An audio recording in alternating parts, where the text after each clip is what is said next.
My name is Gabriel Silaga Jr. Ginawa talaga kong junior na aking father. Unang-una, I really thank God dumating ang Santi sa akin kasi I've been with corporate sales before. All my life, I'm in sales.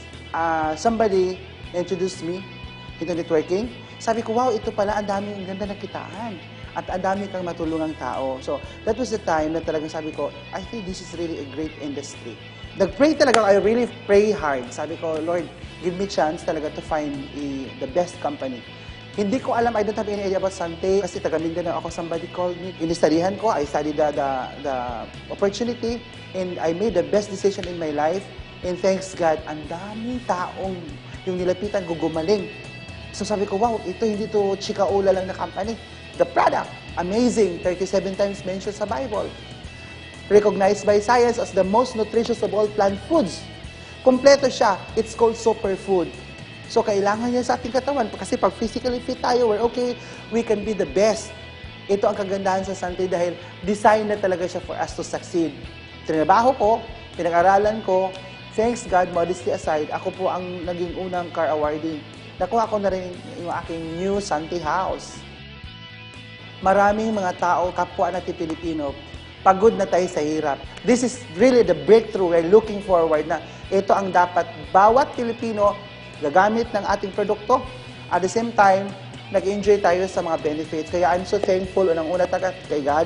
And to my partners, I don't say they're my downlines, they are my friends. Let's be part of the solution rather than becoming part of the problem. Know your purpose in life. We can be dignified, committed, honest, bold, and successful person na kailangan natin sa bawat isa. Yun ang design ni God sa atin. And happy life, syempre.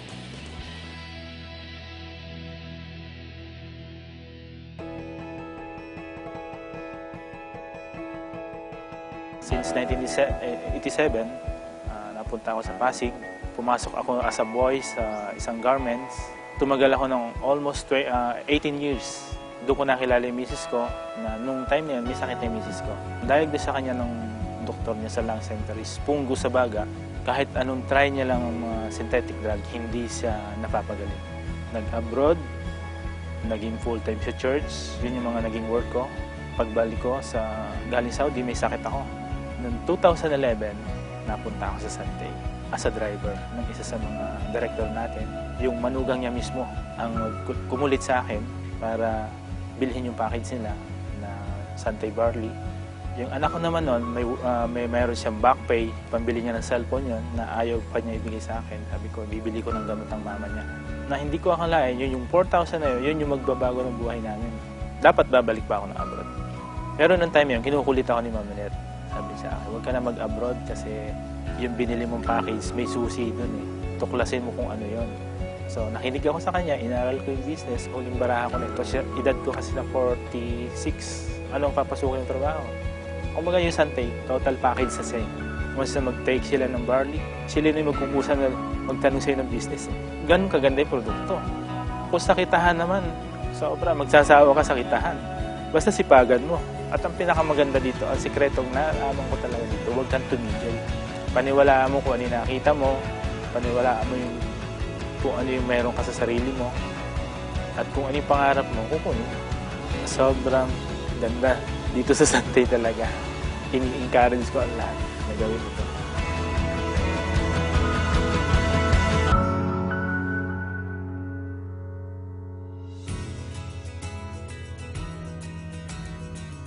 Ako si Giovanni Flores, taga Mindanao.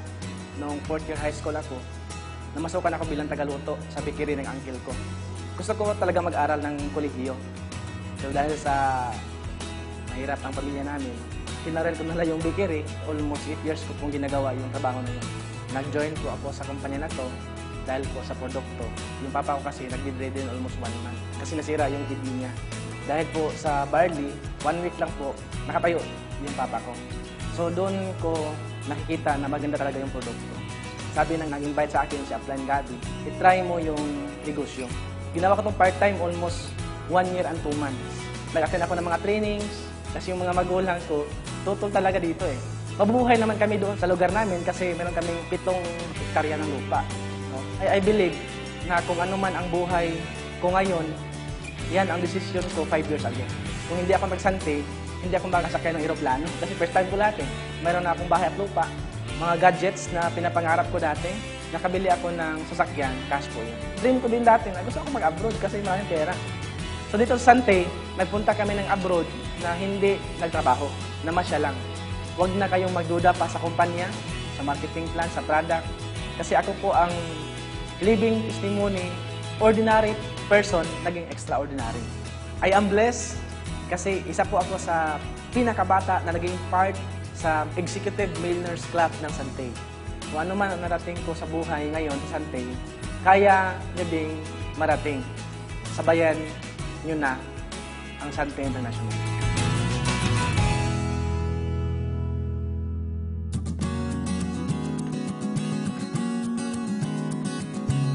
Akala ko nun, pagka masipag ka, kayaman ka na talaga. Asenso buhay mo. Hanggang sa nagkaroon ng retrenchment sa trabaho namin. Ngayon, 2009 yun. Tapos, nung dumating yung 2010, na-diagnose yung misis ko ng breast cancer. Pagdating ng 2011, umuwi siya kay Lord. 3 yung anak ko na maliliit pa. So, sabi ko na lang, Lord, ikaw ang nagbigay sa akin ng mga anak na to. So, bigyan mo ko ng pagkakakita para mabuhay ko to. Dumating yung isang kaibigan sa bahay. Sabi niya, bro, may business tayo. Sabi ko, kailangan ko yan. Magdadamo tayo. Nako, sabi ko, delikado tayo dyan. Nung nalaman ko, totoo palang damo. Barley grass nga pala. Nabanggit niya sa akin, network marketing yan. So, pagka alam ko, network marketing, kakausap ka ng mga tao, di ba? Magbebenta ka, so on and so forth. Paano ko magagawa yan? Bantay bata ako. Nagawa ko siya online. Sa bahay lang. So, ganda ako, pinost ko siya sa Facebook. Yung mga gumaling, like si April Boy Regino, di ba? Gumaling ng prostate cancer, diabetes, high blood. So, sabi ko, ang daming tao may sakit na ganyan. Tapos, sa sulit, sa YouTube. So, after 3 months, medyo kumikita na ako. Naka-hire na ako ng kasambahay. So, after 2 years, nagkaroon na ako ng Montero, sports car. Ay, hindi ko hinagap din sa sarili ko na magkakaroon ako niya. Kasi 14 years akong empleyado, bisikletang bulok, hindi ako makabili. Kasi yung sweldo ko na 15, pambayad ng 30. Sweldo ko 30, pambayad ng puro utang. Kahit sino ka, parang movie lang yan Pwede mong gawin to at pwede kang umisenso. Depende yan sa paniniwala mo. Kasi nagawa nung iba. Ang sabi ko nga, nagawa ng iba, bakit hindi ko kaya? Kaya kung ako sa'yo, tuwing ka na, usap tayo.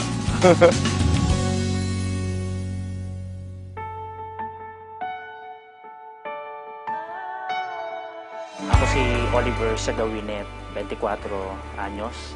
11 kami magkakapatid. Lahat kami hindi na nakapagtapos ng pag-aaral. Nagsimula ako na magtrabaho at my age of 12.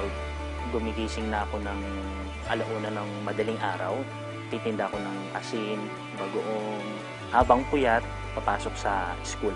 Pagdating ng alas 4, alas 5, balik ng palengke ulit. Alas 11, may karapatan na ako matulog. Almost 8 years. Araw-araw ganon. 19 ako, doon ko na-discover yung mga sakit ko. May ulcer na ako, hirap na ako sa pag-ihi, may sis ako sa babang braso ko, dumudugo pa.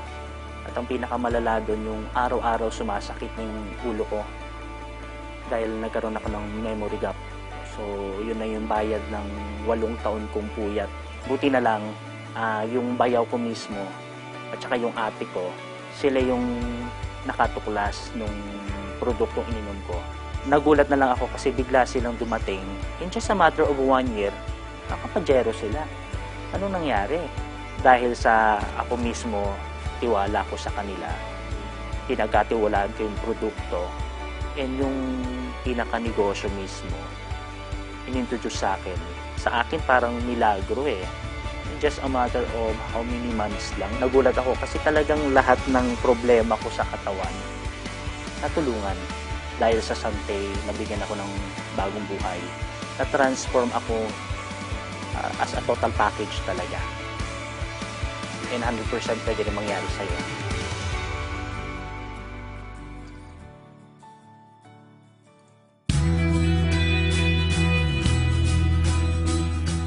May negosyo akong pinasok, kaso 2010 bumaksak, milyon ang utang ko during the time. Wala naman akong daytime job. So wala akong inaasahang sasahurin kinsenas katapusan. And then may nanay pa akong pinapagamot. I have to spend 12,000 a week para sa dialysis niya. And then kapapanganak lang ng misis ko.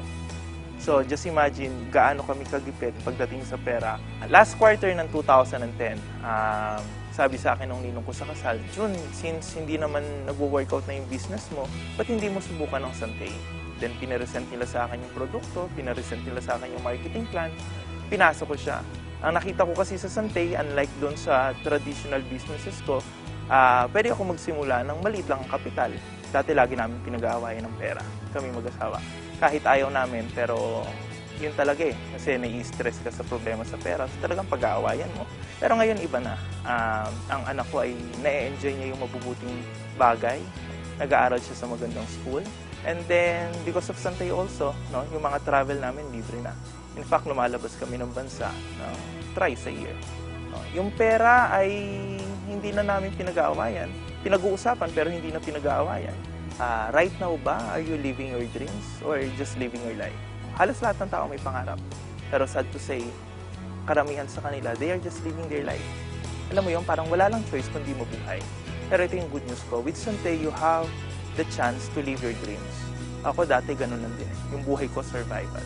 Pero as of now, I am living my dreams.